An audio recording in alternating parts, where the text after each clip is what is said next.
मित्रों, आज पुनः एक अच्छी, सुंदर और रोचक पूजा पाठ से संबंधित जानकारी लेकर के आपके सामने उपस्थित हुए हैं। आइए आज संध्या के बारे में जानकारी करते हैं। संध्या क्या होती है, संध्या का समय क्या होता है, संध्या की आवश्यकता क्या होती है। संध्या सूर्य उदय से पूर्व जब आकाश में तारे भरे रहते हैं, उस समय की संध्या सबसे उत्तम संध्या मानी गई है। ताराओं के छिपने से सूर्य उदय तक मध्यम और सूर्य उदय के बाद में की जो संध्या होती है वो अधम संध्या मानी गई है। सायंकाल की जो संध्या होती है वो सूर्य उदय रहते कर ली जाए तो उसे उत्तम माना जाता है। सूर्य अस्त के बाद में तारों के निकलने से पूर्व मध्यम और तारा निकलने के बाद की संध्या को सायंकाल अधम संध्या मानी गई है। संध्या त्रिकाल संध्या होती है, 3 समय की संध्या होती है, सुबह, दोपहर और सायंकाल। संध्या की आवश्यकता क्या है? जो नियम पूर्वक जो प्रतिदिन संध्या करते हैं, पाप रहित होकर के सनातन ब्रह्म लोक को प्राप्त होते हैं। संध्या उपासते ये तो सततम संसित व्रताः विधि तोपासते यान्ति ब्रह्म लोक सनातन। इस पृथ्वी पर जितने भी स्वक्रम रहित द्विज है, द्विज किसको कहते हैं? ब्राह्मण, क्षत्रिय और वैश्य, उनको द्विज बताया है। उनको पवित्र करने के लिए ब्रह्मा ने संध्या की उत्पत्ति की है। रात या दिन में जो भी अज्ञानवश अकर्म हो जाते हैं वो त्रिकाल संध्या करने से नष्ट हो जाते हैं। मित्रों, जिसने संध्या का ज्ञान नहीं किया है, जिसने संध्या उपासना कभी की नहीं है, वो द्विज यानी ब्राह्मण, क्षत्रिय और वैश्य तीनों, वो शूद्र के समान माने जाते हैं और मृत्यु के बाद में कुत्ते की जोनी उनको प्राप्त होती है। तो श्लोक में लिखा है देवभाग में, संध्यायेन न विज्ञाता संध्यायेन उपासिता जीवमानो भवेत् शूद्रो मृतस्वाचाभिजायते। ब्राह्मण, क्षत्रिय, वैश्य आदि अगर संध्या नहीं करते हैं तो हमेशा अपवित्र रहते हैं और उन्हें किसी भी पुण्य कर्म का फल प्राप्त नहीं होता है। श्लोक में लिखा है, दक्ष स्मृति में लिखा है, संध्याहीनो शुचिर नित्यार्महं स्वकर्मसु यदन्यत् कुरुते कर्म न तस्य फल भाग भवेत। तो आगे संध्या काल की व्याख्या की है आचार भूषण में। क्या लिखा है? सूर्य और तारों से रहित दिन रात की संधि को तत्वदर्शी मुनियों ने संध्या काल माना है। अहोरात्रस्य या संधि सूर्य नक्षत्र विवर्जिता सा तु संध्या समाख्याता मुनिभिस्तत्वदर्शिभिः।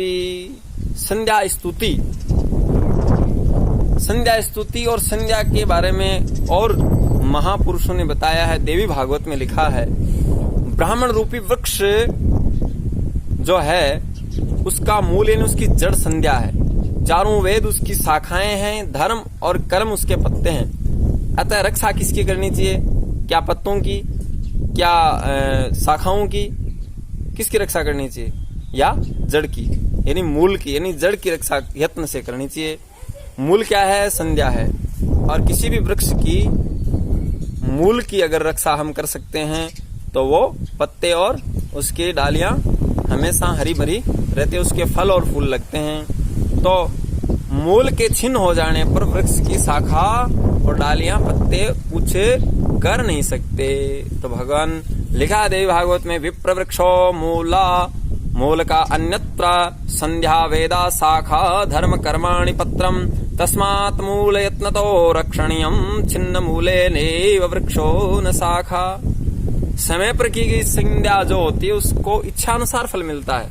यानी कि संध्या लेट हो तो फल नहीं मिलता, लेकिन इच्छानुसार अगर फल की प्राप्ति चाहते हो तो समय पर संध्या करे। तो बिना समय की संध्या वंद्या स्त्री के समान होती है। स्वकाले सेविता संध्या नित्यम कामदुधा भवेत अकाले सेविता सा च संध्या वंद्या वधूरीव।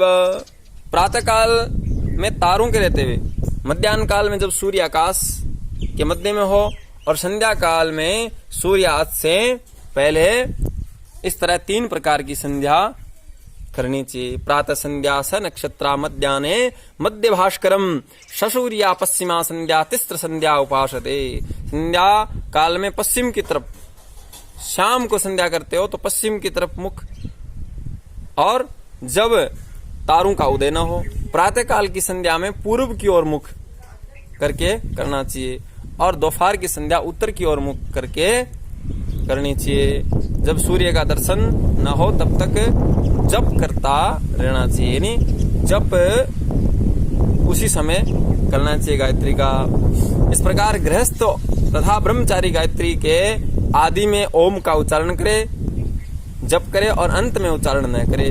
ऐसा करने से सिद्धि नहीं होती है।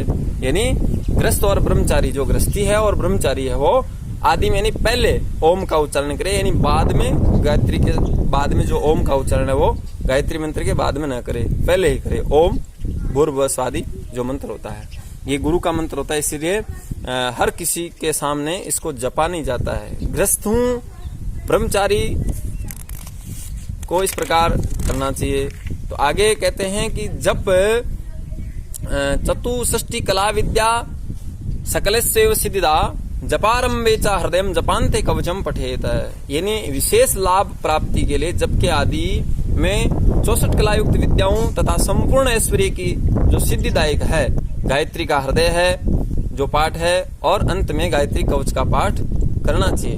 नित्य संध्या में इसकी आवश्यकता नहीं है, फिर भी अगर करे तो अति उत्तम है। घर में संध्या वंदन करने से एक फल होता है, गौशाला यानी जहाँ गायें बैठती है उस स्थान में संध्या करने से 100 गुना फल मिलता है। नदी के किनारे संध्या करने से 1,00,000 गुना फल मिलता है, और भगवान शंकर के मंदिर में या शंकर की जो शिवलिंग है उसके पास में अगर आप संध्या करते हो तो अनंत गुना फल मिलता है। इस ये लिखा लघु शातात स्मृति में लिखा है, क्या लिखा है, श्लोक लिखा है, गृहेषु तत्समा संध्या गोष्ठे सद्गुणा स्मृता नद्याम सद्गुणा प्रोक्ता अनंता शिव सन्निधो। और उसके बारे में संध्या करने के बाद में जो जल बचता है उसके बारे में, और पैर धोने से जो पानी यानी जल बचता है वो, और ऊपर से हम जब पानी पीते हैं तो वो जो जल बचता है वो बचा हुआ जल स्वान यानी कुत्ते के मूत्र के समान माना गया है। उसे पीने पर चंद्रायण व्रत करने से ही मनुष्य पवित्र होता है। इसलिए बचे हुए जल को फेंक देना चाहिए, उसको पीना नहीं चाहिए। अब आपको 3 प्रकार के जल बताए, एक तो आपके पांव धोने के बाद यानी पैर धोने के बाद में जो बचता है वो, और एक ऊपर से जब पानी पीते हैं वो जो बचता है वो जल, और संध्या पूजा करने के बाद में संध्या, जैसे संध्या का जल बचा हुआ होता है उसमें पाप समाविष्ट हो जाता है। और संध्या क्यों की जाती है, पापों का नाश करने के लिए ही संध्या की जाती है। त्रिकाल संध्या इसीलिए कह रहे, तीनों कालों में आपके द्वारा भूल चूक में जो भी अपराध या जानबूझ कर जो आपने अपराध किए मन से, वाणी से, शरीर से, उन अपराधों को दूर करने के लिए संध्या की जाती है।